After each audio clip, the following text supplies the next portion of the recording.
मंगलम भगवान वीरो मंगलम गरुड़ध्वज मंगलम कुंडकुंडो जयधर्मस्तु मंगलम सर्वमंगलमांगल्यं सर्वकल्याणकारकं प्रदानं सर्वधर्माणां शरणं जयतु शासनं मंगलमय मंगलकरण ईश्वराज विज्ञान नमोदाय जाते भये अरिहंतादिमान कर मंगल करियो महा ग्रंथ कर निविकार जाते मिले समाज सब पावे निज प्रतिमान। आचार्य कल पंडित श्री टोडरमल जी द्वारा रचित, थोड़ी सी माइक की वॉल्यूम कम कर सकते हैं क्या? सीटी बजा रहा है। क्या कहते हैं, पंडित टोडरमल जी ने जो ये मोक्ष मार्ग प्रकाशक लिखा है, वो एक प्रकार से शास्त्रों को समझने की कुंजी है। कुंजी समझते हैं साहब?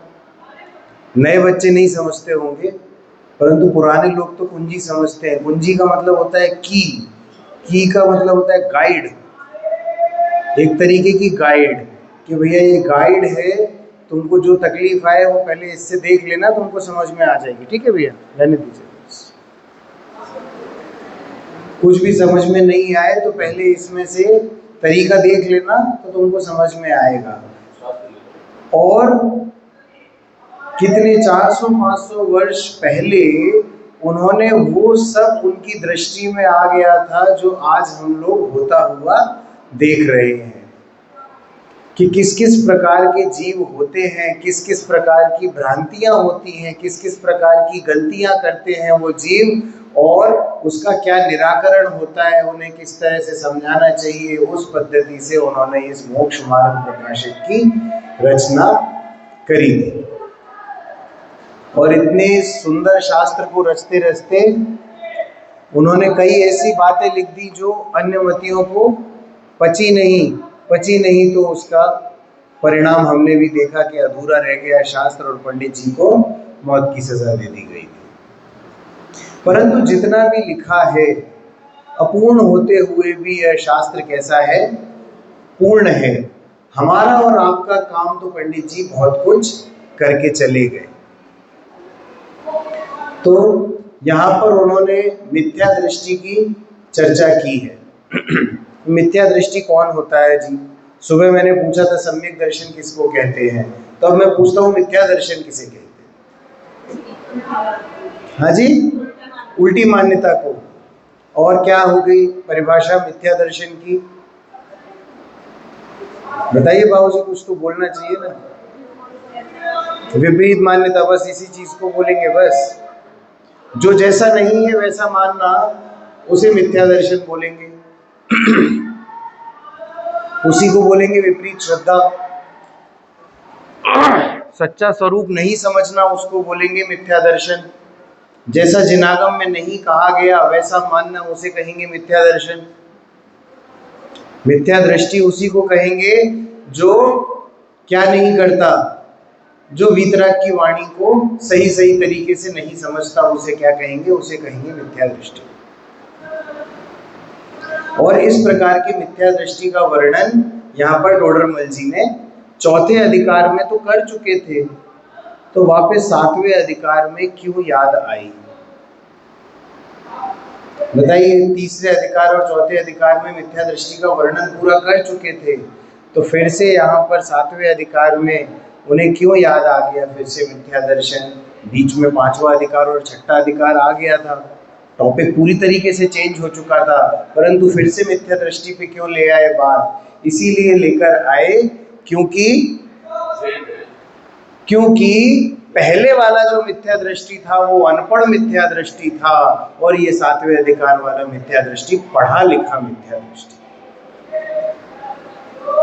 दो चार शास्त्र पढ़कर आया है और आधे पढ़कर आया है, या केवल एक नए को पकड़कर ही पढ़कर आया है, इसीलिए अभी तक मिथ्या दृष्टि है। और यहाँ पर सातवें अधिकार में ऐसे मिथ्या दृष्टि की चर्चा पंडित जी ने की है। कितने प्रकार के मिथ्या दृष्टि बताए? 4 प्रकार की मिथ्या दृष्टि बताए, 3 नहीं, 4 प्रकार की मिथ्या दृष्टि बताए। पहला प्रकार बताया निश्चयाभासी, बहुत फेमस वर्ड है मुमुक्षुओं के बीच में। और दूसरा है व्यवहाराभासी, ये उससे ज्यादा फेमस है। और फिर तीसरा है उभयाभासी, और चौथा है सम्यक सन्मुख मिथ्या दृष्टि। जो हमने अभी यहाँ पर पेज ओपन किया है वहां पर यही लिखा हुआ है, सम्यक सन्मुख मिथ्या दृष्टि। तो सम्यक सन्मुख मिथ्या दृष्टि से पहले हम अपना थोड़ा सा आकलन करें कि हम किस नाव में विराजमान हैं। हम निश्चयाभासी में विराजमान हैं, व्यवहाराभासी में विराजमान हैं, उभयाभासी में विराजमान हैं, या सम्यक सन्मुख में है, या फिर सम्यक दृष्टि हो चुके हैं। 5 नाव हैं, हम कौन सी नाव में बैठे हुए हैं, इस बात का थोड़ा आकलन होना चाहिए। निश्चयाभासी मिथ्या दृष्टि में उन्होंने क्या समझाया पंडित जी ने?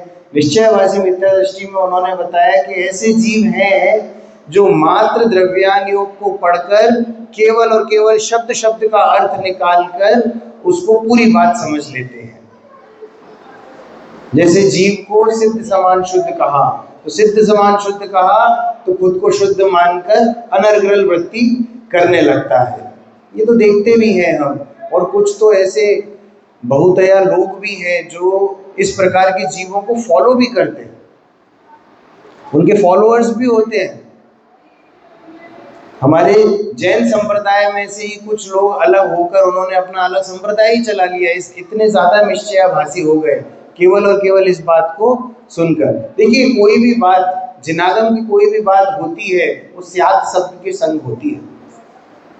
अकलंक निकलंक इस शब्द के कारण बेचारे निकलंक जी वीर गति को प्राप्त हो गए, केवल इस स्यात् शब्द के कारण।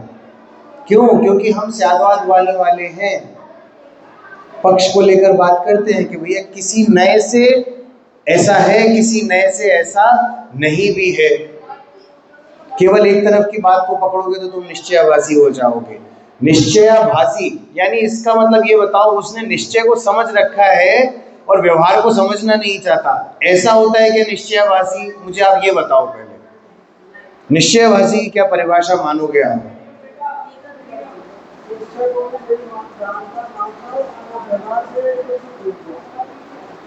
निश्चयाभासी का अर्थ हम ये बोलेंगे कि उसने निश्चय को ढंग से समझा ही नहीं है, उसे मात्र आभास है कि मैं निश्चय को जानता हूं। व्यवहार को तो उसने अभी पढ़ा ही नहीं है, तो व्यवहार की तो बात गौण ही रखो। निश्चय में भी उसने निश्चय को पूरी तरह से समझा नहीं है कि निश्चय ने कहता क्या है, इसीलिए उसको बोला निश्चय आभासी। इसको निश्चय का आभास है नहीं। आभास का मतलब क्या होता है? भ्रांति, तुम्हें ऐसा लग रहा है नहीं। और फिर आगे बताया कि निश्चयाभासी कैसा है? निश्चयाभासी ये मानता है कि आत्मा तो कुछ खाता पीता नहीं है, तो अनर्गल वृत्ति करता है, शुद्ध शुद्ध का विचारे बिना भक्षण करता है। इस प्रकार की बातें उन्होंने यहाँ पर बताई है। तो मुझे ये बताइए कि क्या वाकई इस प्रकार के जीव देखे जाते हैं? देखिए, इस बारे में समझना बहुत जरूरी है। शास्त्र को पढ़कर केवल शास्त्र की बातें करके स्वाध्याय भवन में ही छोड़ जाने के बाद हम जब बाहर चप्पल पहनने निकलते हैं ना, तो ये सारी बातें यहीं झड़ा के ही निकलते हैं। घर तक पहुंचना तो दूर की बात है, ये जो गेट लगा है ना लोहे का, लोहे की इसी वज्र दीवार है कि स्वाध्याय की सारी बातें यहीं टूट जाती हैं और हम खुले बाहर जाते हैं, स्वतंत्र रूप से, कोई बंधन लेके नहीं जाते अपने संग। क्या सिखाया? अरे कुछ नहीं सिखाया, मैं तो स्वतंत्र हूँ। वो वाली स्वतंत्रता नहीं है जो सुबह समय सार में पढ़ी थी। ये स्वतंत्रता नहीं, ये स्वच्छंदता वाली स्वतंत्रता है कि भैया कभी इस बात का आकलन भी करो कि जो मेरी डेली यूज की, जो मेरी डेली लाइफ की मेरी जो क्रियाकलाप है, वो क्रियाकलाप मिथ्या दृष्टि हूं कि नहीं हूं मैं, और कौन सी कैटेगरी का मिथ्या दृष्टि हूं मैं अपने आप को मुमुक्षु कहलाता तो हूं, परंतु क्या मेरी प्रवृत्ति ऐसी है जो मैं ये सम्यक सन्मुख मिथ्या दृष्टि का प्रकरण पढ़ने लायक हो गया हूं? पहले निश्चयाभासी और व्यवहाराभासी का प्रकरण तो मैं ढंग से समझ लूं। बताइए बाबूजी, आज सुबह आप बहुत सारी चर्चाएं कर रहे थे हम लोग मुमुक्षुओं की वृत्ति को लेकर, है ना? अलग अलग संस्थाएं बनती चली जा रही हैं। एक संस्था बनी, उसमें 2 टुकड़े हो गए, फिर 2 संस्था बन गई, फिर तीसरी संस्था और निकल आई, फिर चौथी संस्था निकल आई। गांव है एक, मुमुक्षु जरा से, और 4 मंदिर खड़े हो गए। है ना? तो ये किसका प्रकोप है? ये इसका प्रकोप है कि हमने ना निश्चय ने को ढंग से समझा, ना व्यवहार ने को ढंग से समझा। ये उसका प्रकोप है। देखो, गुरु तो आपके कोई गलत है नहीं। जिन गुरु की चारों की बात करता हूं मैं, तो ये जो 4 ग्रुप है सब में ही गुरु तो सबके एक जैसे ही है, और बात भी सबके यहाँ एक जैसी चल रही है, ग्रंथ भी सबके यहाँ यही पढ़े जा रहे हैं। समय सार जी का ही स्वाध्याय हो रहा है, प्रवचन सार जी का ही स्वाध्याय हो रहा है, वहां पर भी मोक्ष मार्ग चलता है। परंतु बात समझ में क्यों नहीं आती? इसीलिए नहीं आती क्योंकि हम हट पकड़ कर बैठे हैं कि मैं तो सब जानता हूं। ज्ञानी खुद को अज्ञानी कहता है। अमृतचंद्र आचार्य देव ने अपने आप को अल्प ज्ञानी कहा है। कैसी महान टीकाएं लिख के गए हैं, पुरुषार्थ सिद्धि उपाय ग्रंथ लिख कर गए हैं, और ऐसा ज्ञानी जीव अपने आप को अल्प ज्ञानी कहता है। और हमारे और आपके बीच में बैठने वाले हम ही लोग अपने आप को पूर्ण ज्ञानी मानकर बैठे हैं, तभी तो लड़ लेते हैं आसानी से। आप किसी भी बात पर कब लड़ते हो मुझे ये बताओ? जब आप डेफिनेटली कॉन्फिडेंट होते हो। मुझे तो पूर्ण विश्वास है कि मेरी बात ही सत्य है, उस बेसिस पे मैं लड़ लेता हूं। तो इसका मतलब आप पूर्ण ज्ञानी हो गए। बौद्ध मत में अपने आप को केवल ज्ञान कहलाने वाले गुरु थे ना? कौन सी कथा है आप बताइए? बौद्ध मत में केवल ज्ञानी कहलाते थे, अपने आप को केवल ज्ञानी मानते थे। कौन से राजा की कथा में आता है विवरण? राजा श्रेणिक की। ये याद रखा करो। ये हमें क्या दिमाग में कभी कभी घंटियां बजाती हैं ये कथाएं कि कहीं हम भी तो उस राह पर नहीं चल रहे हैं। क्योंकि देखो, वहां तो आप मजाक उड़ा लेते हो उनका, लेकिन आगे पीछे आप भी उसी नाव में सवार होते हो। तो क्या कहा था उस बौद्ध गुरु ने? क्या कहा था कि हम तो केवल ज्ञानी हैं, हमसे कुछ भी पूछ सकते हो। तो रानी चेलना ने क्या पूछा था? आप भोजन कर लो, फिर बाद में पूछेंगे, भूखे हो आप। अब भोजन करने के पश्चात हमारी चरण पादुकाएं कहाँ गई? बोले आप पता करो, आप केवल ज्ञानी हो, ढूंढो google.com पे। तो इस प्रकार की हालत हमारी और आपकी हो रही है कि हम गलत बात को जानते हैं और शायद बात को जानते ही नहीं है, और फिर भी ऐसी बातों को लेकर लड़ने लगते हैं जहां मन भेद, मत भेद, मंदिर भेद और संस्था भेद सब पड़ जाता है। मोक्ष मार्ग प्रकाशक मात्र अध्यात्म को समझने का ग्रंथ नहीं है, ये जीवन जीने की शैली बताता है आपको। रोजमर्रा के जीवन में आपकी विचारधारा किस प्रकार की होनी चाहिए, ये वो समझाता है आप। जब भी कोई व्यक्ति मुझसे पूछता है कि स्वाध्याय कहाँ से प्रारंभ करें, तो मैं पहले तो बोल देखता हूं कि वो व्यक्ति किस लेवल पे खड़ा है। बाबूजी, आप भरोसा नहीं करोगे, अभी जिंदेशना शिविर और भी जगह चल के खत्म हो गया कई जगह पे। वहां पर 2 बच्चे ऐसे आए जिनके मम्मी पापा जैन हैं और मल्टीनेशनल्स में जॉब करते हैं, और वो दोनों बच्चे नमोकार मंत्र नहीं जानते थे। एक बच्चा 8वीं कक्षा में पढ़ता था, दूसरा 4थी कक्षा में पढ़ता था। इस प्रकार का तो लेवल है हम जैनियों में अभी भी।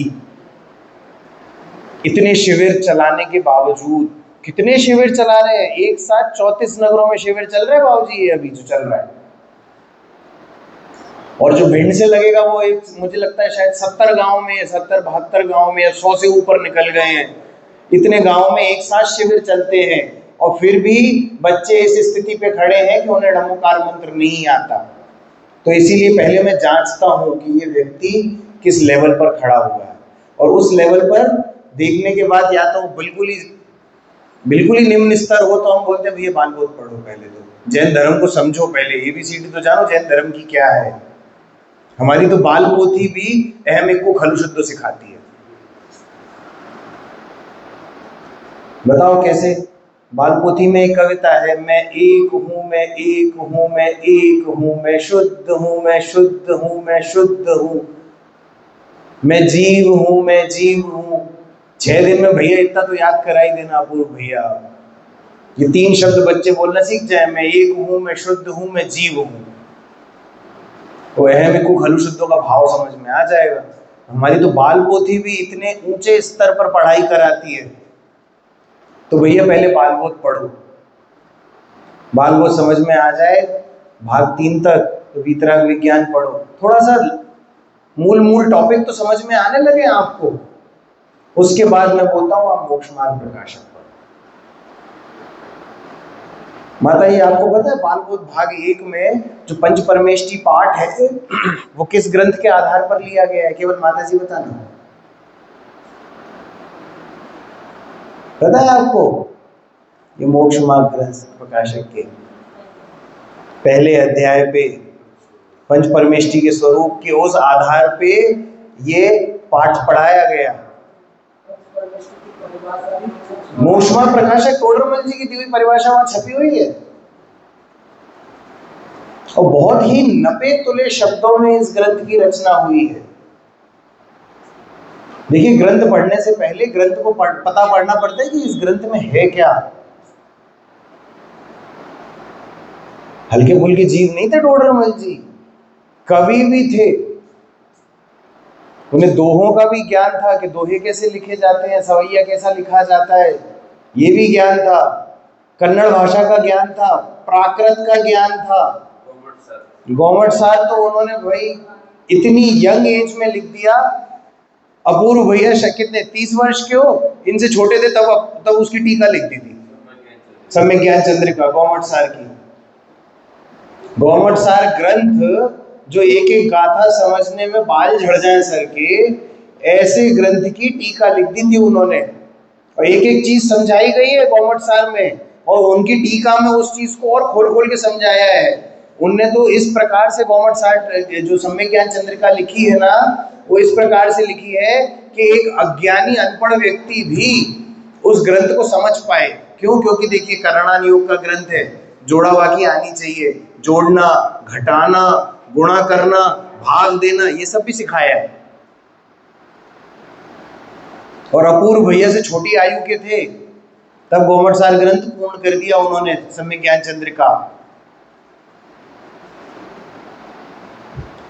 तो थोड़ा सा बहुमान आना चाहिए ऐसे गुरु का, और ऐसे गुरु की बात जब यहाँ पढ़ते हैं तो उसका अनुसरण करने का भाव भी आना चाहिए कि इस प्रकार का गुरु जो मेरे लिए, मैं तो मेरे लिए ही बोलूंगा ना, मुझे क्या करना संसार से, जो मेरे लिए इस प्रकार का ग्रंथ की रचना कर रहे थे कि ग्रंथ रचना करते करते उन्हें मौत की सजा दे दी गई, तो इतना तो मेरा उपकार बनता है कि उनकी फोटो लगाकर मंदिर में दिए जलाओ।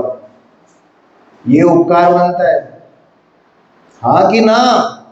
देखो आदत पड़ जाती है ऐसे ऐसे करने की। शब्दों को सुना करो मैं क्या बोल रहा हूं। गुरु का उपकार कैसे माने बाबूजी, आप बताओ?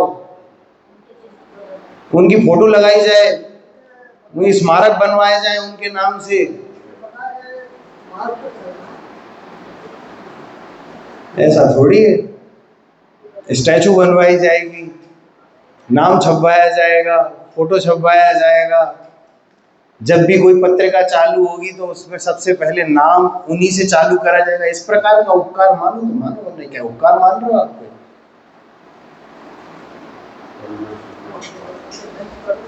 ए भैया, डॉक्टर जब तक आपको शाबाशी नहीं देगा, जब तक उसके द्वारा बताई गई दवा आप उपयोग में नहीं लोगे। उसने जो औषधि दी है, उस औषधि को आप रख लो या बढ़िया शोकेस में यहाँ पर रख लेना, और रोज उसको ऐसे ऐसे करके दिया दिखाना, और बगल में डॉक्टर की फोटो लगा लेना। यही तो कर रहे। क्यों ये फोटो नहीं लगी हमारे कुंदकुंद आचार्य की और उनके द्वारा दिखाई हुई दवा? दोनों रखी है कि नहीं रखी है इस शोकेस में? रोज आप चावल दिखाते हो उनको, रोज हाथ जोड़ते हो उनके आगे, ऐसे डॉक्टर का गुणगान करेंगे, डॉक्टर के नाम की शिविर लगाएंगे हम, और 4 आदमियों को बोलेंगे डॉक्टर साहब की पूजा करो। डॉक्टर साहब ऐसी दवा देते हैं, उस दवा को तुम भी लेकर आओ घर में और तुम भी सजाना शोकेस में। होगा ना डॉक्टर का बहुमान? अरे ये बहुमान नहीं है भाई। बहुमान कब होगा?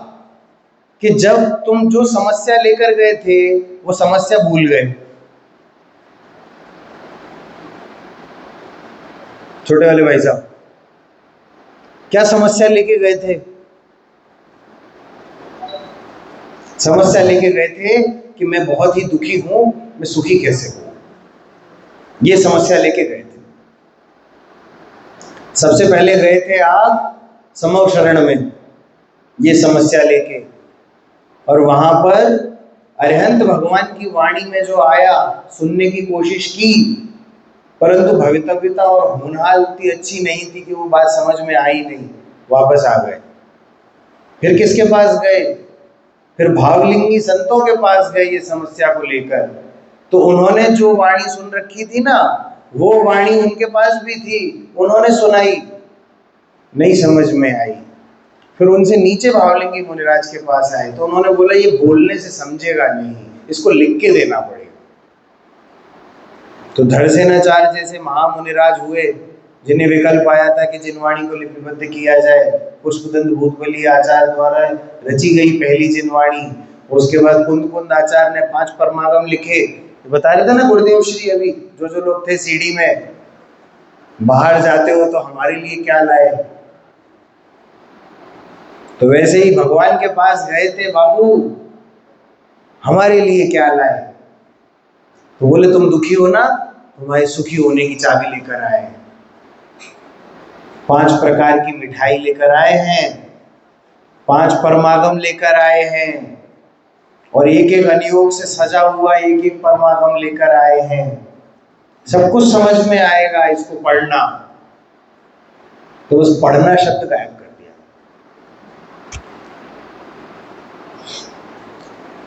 तो कुंदकुंद आचार्य के बाद फिर अमृतचंद्र आचार्य के पास पहुंचे। ये सब समझ में नहीं आ रहा, समय सा थोड़ा समझाएं हमें। तो उन्होंने भी बोला लो हम लिख के दे देते हैं। टीका लिख दी। नहीं, मुनिराज उपकार करते हैं जब जिनवाणी लिखते हैं। क्यों उपकार करते हैं? अपना शुद्ध उपयोग छोड़कर वो हमारे लिए जिनवाणी लिख रहे हैं, है ना। और वो जब आत्मख्याति टीका लिख गई और उसको भी हमने सजा लिया और उसको भी हमने शोकेस में रख दिया। फिर हम पहुंचे टोडरमल जी के पास। टोडरमल जी बोले लाओ भैया, हम भी समझाने की कोशिश करते हैं, थका हारा जीव है, बुद्धि मंद पड़ चुकी है, समझने की क्षमता अब कम हो गई है। तो संस्कृत में भी नहीं, देश भाषा में लिखा था उन्होंने, ब्रज भाषा में लिखा था। तो उसके बाद और भी उपकारी लोग आए, उन्होंने हिंदी कर दिया इसको, हमें फिर भी नहीं समझ में आई। फिर हम गए गुरुदेव श्री के पास, क्या आप समझाओ। उन्होंने भी समझाई,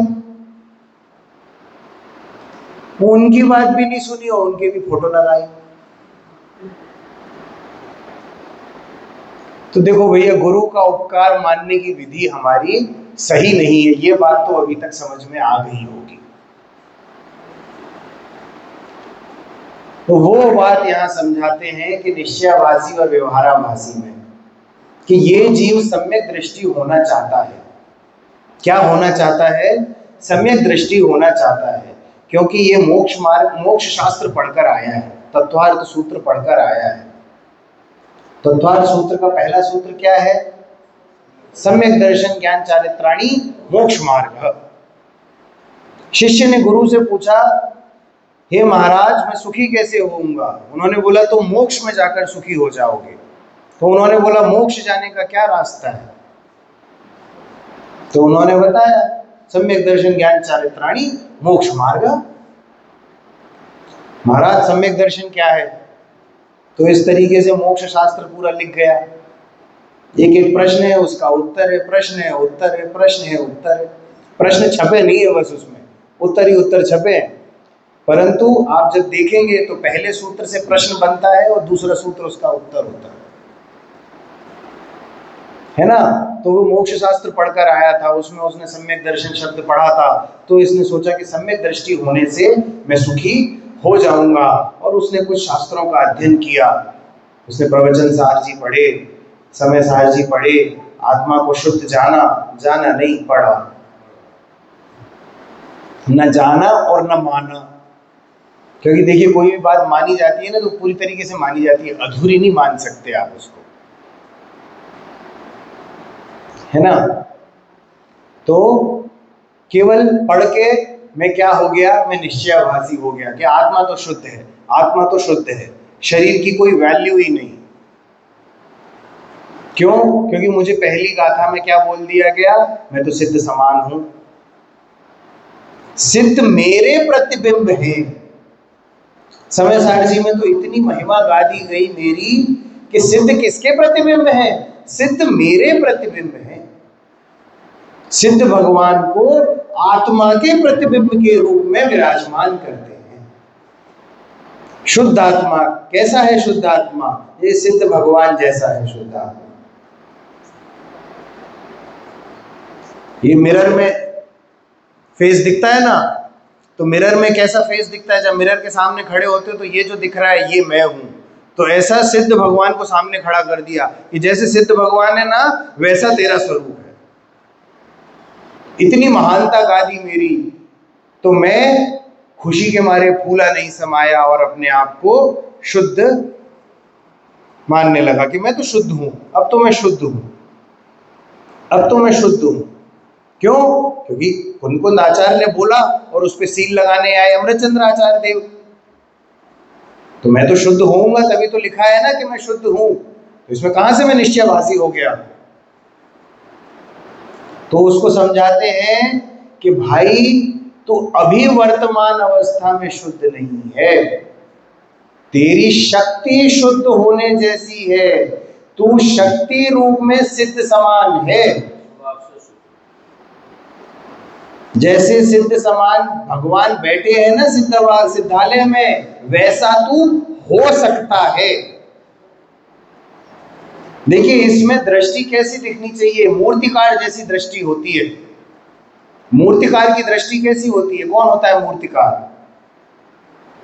प्रतिमा जी हमारी ऊपर सफेद पत्थर की है ना, तो उसमें जब मूर्तिकार ने उसको तराशा होगा तो इतनी बड़ी चट्टान में उसने मूर्ति देख ली होगी, तब सेठ को बोला होगा कि हाँ सेठ, इसमें से इतने इंची की मूर्ति बन सकती है, निकल आएगी इतनी बड़ी मूर्ति इसमें से।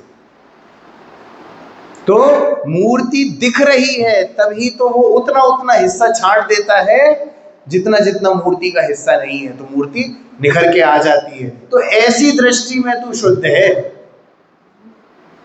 समझ रहा है कि नहीं समझ रहा है?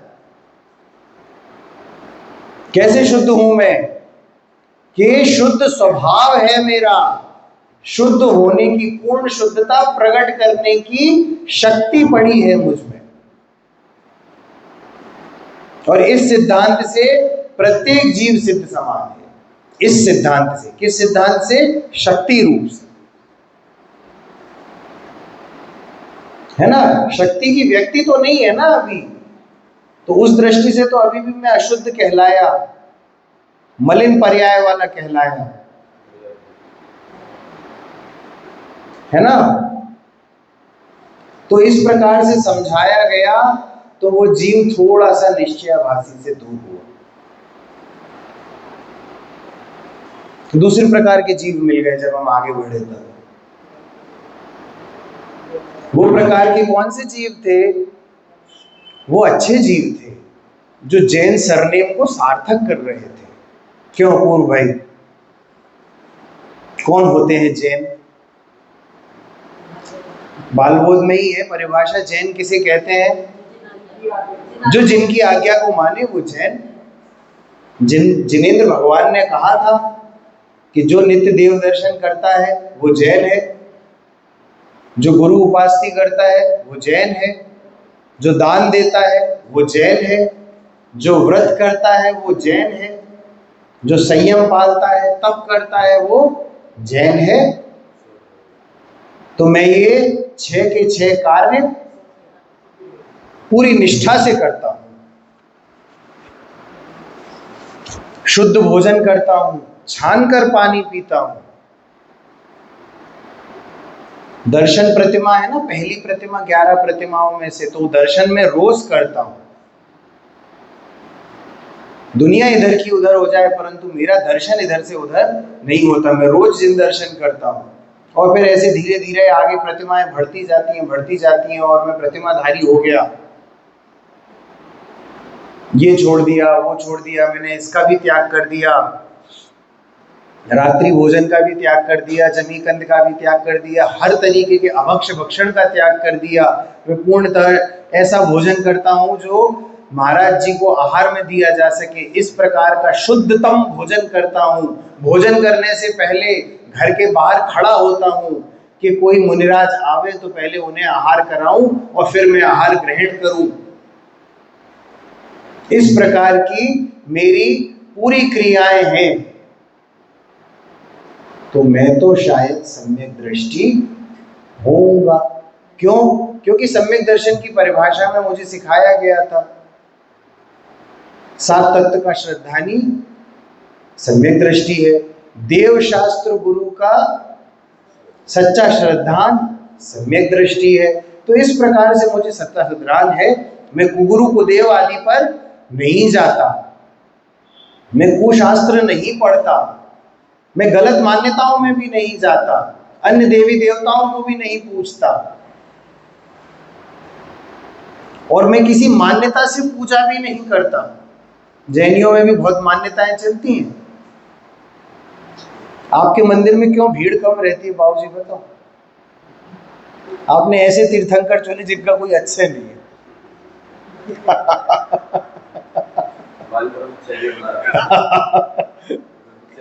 अरे ऐसे थोड़ी होता है, कुछ चमत्कार कहाँ दिखाया है?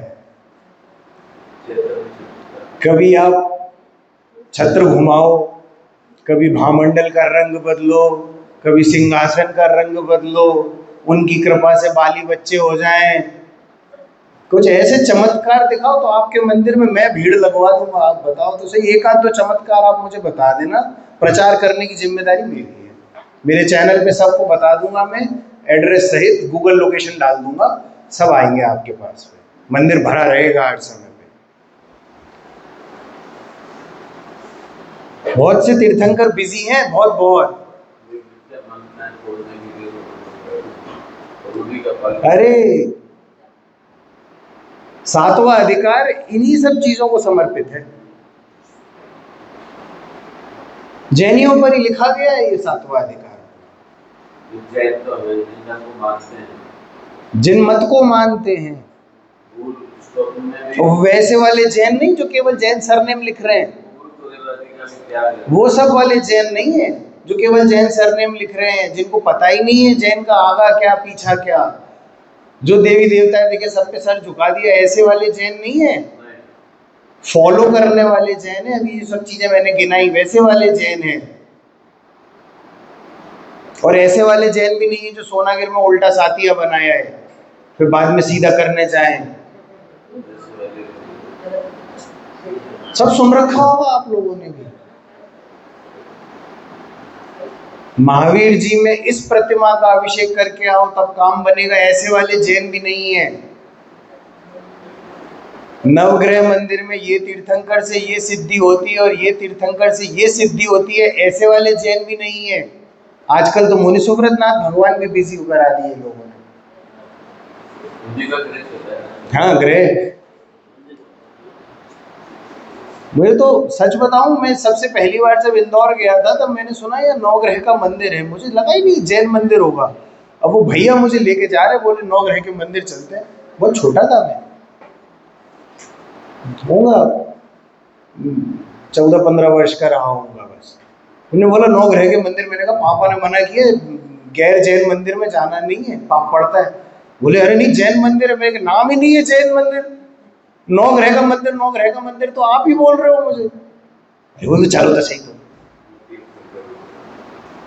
तो वहां क्या बढ़िया बढ़िया पूरी 24 तीर्थंकर बने हुए हैं भाई, सबने देख रखा होगा 9 ग्रह का मंदिर, ये तो विशाल विशाल प्रतिमाएं और सब। अब इस तीर्थंकर को पूजने से ये वाली सिद्धि होती है, बस वो ज्ञान प्राप्त नहीं कर पाया है। आज भी लोग मुझसे पूछते हैं नवग्रह में, मुझे नहीं पता कौन से तीर्थंकर का कौन सा ग्रह है। छोड़ो भाई, बहुत लंबी लिस्ट है।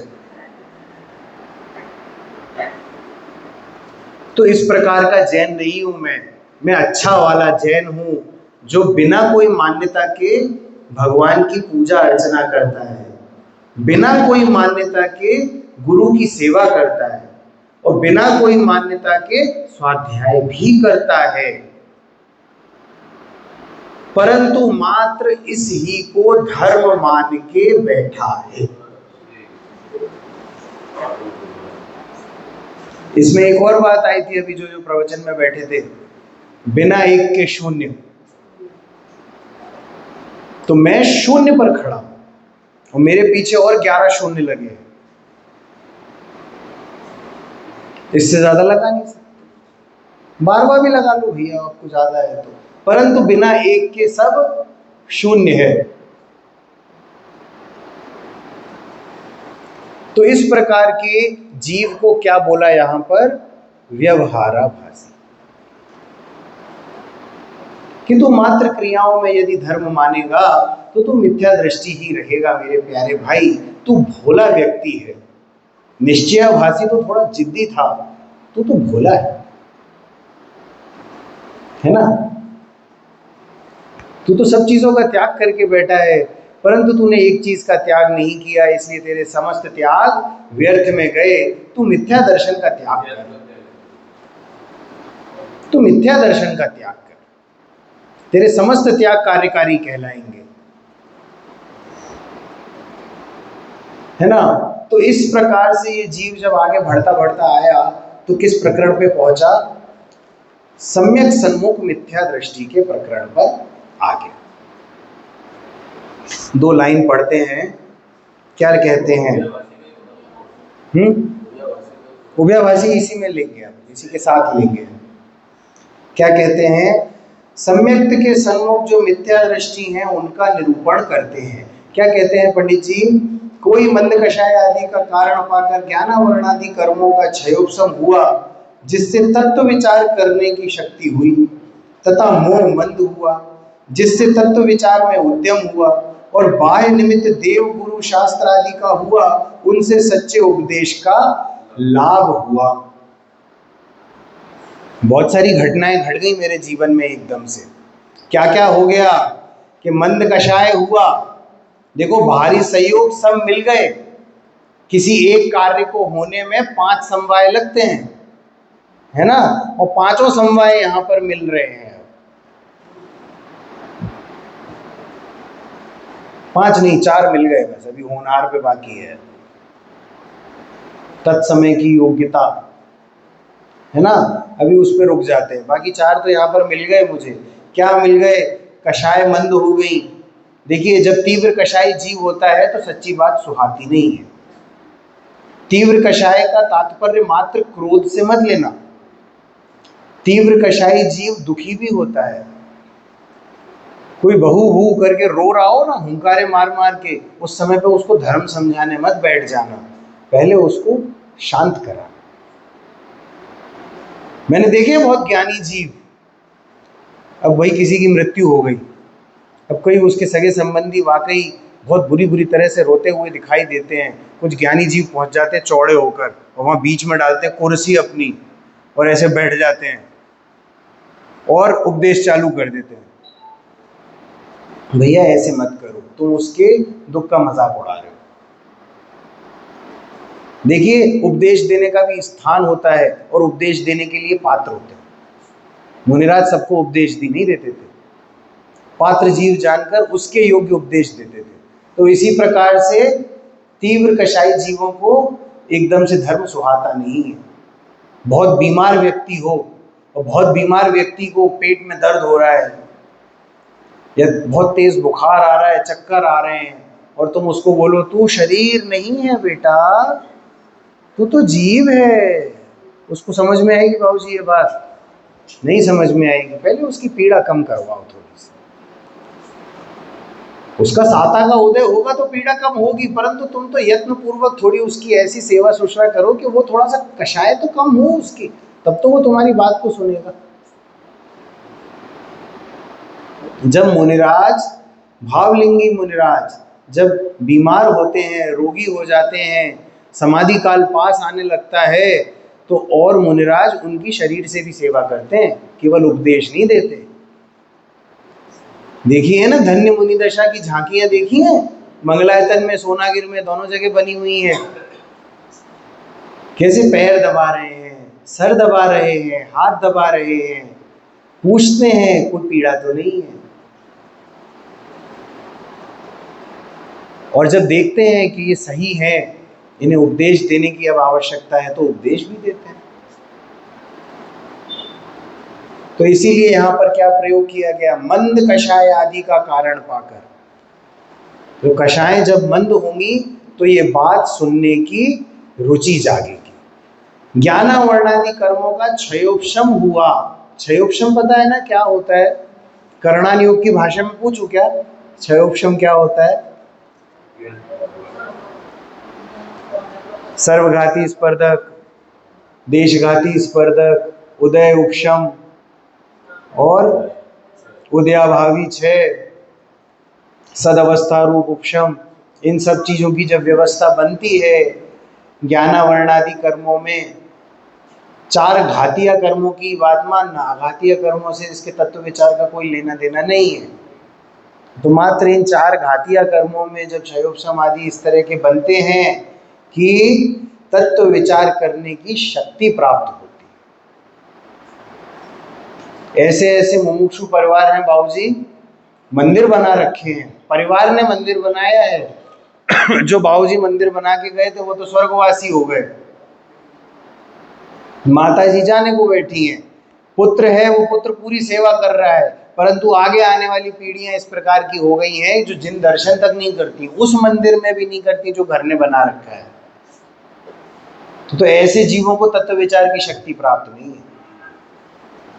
सब अनुकूल सहयोग हैं, ऐसा ही प्रोजेक्टर भी लगा है, ऐसा ही आपका गुरुदेव के प्रवचन की पूरी लैपटॉप आके रखा हुआ है, सब कुछ है,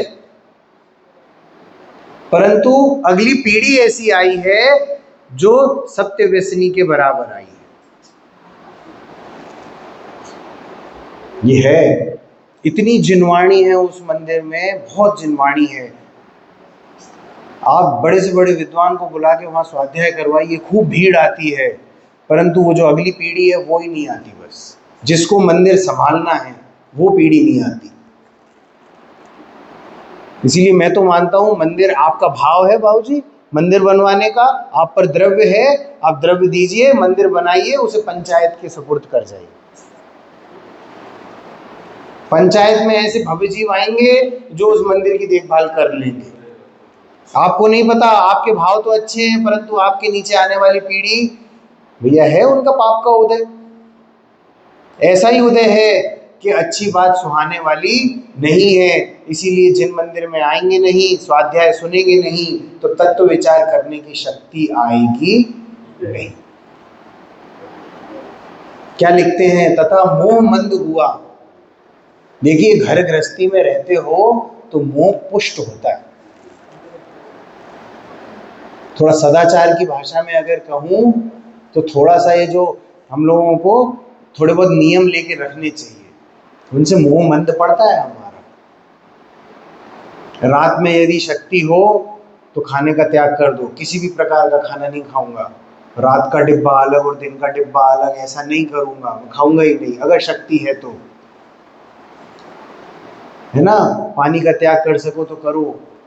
थोड़ी शरीर के प्रति तुम्हारी जो मोह बुद्धि है ना, थोड़ी सी ढीली पड़नी चाहिए। जब मोह बुद्धि ढीली पड़ेगी ना, तब ये मोह मंद होगा, तब तत्व विचार अंदर प्रवेश करता है।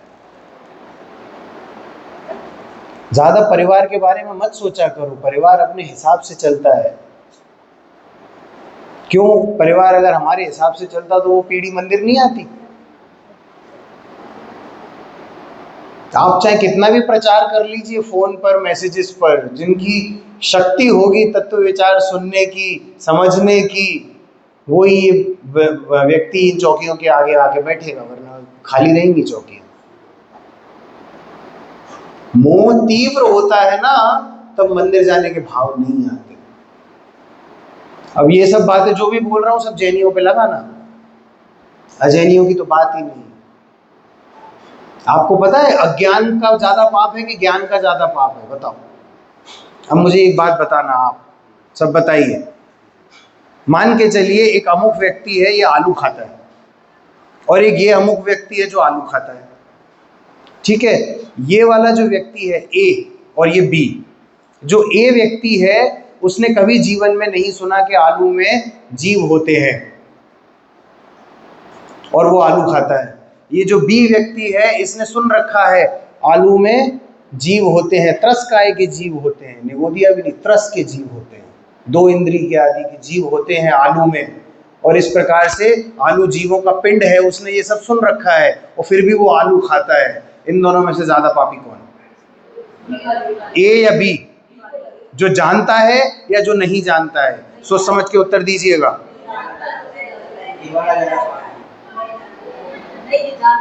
देखिए दूसरा वोट आ गया, एक वोट आया है ए के लिए, बाकी सब वोट दे रहे हैं बी को। देखिए ज्यादा पापी जो नहीं जानता है ना वो है, उसे अज्ञान का पाप लग रहा है।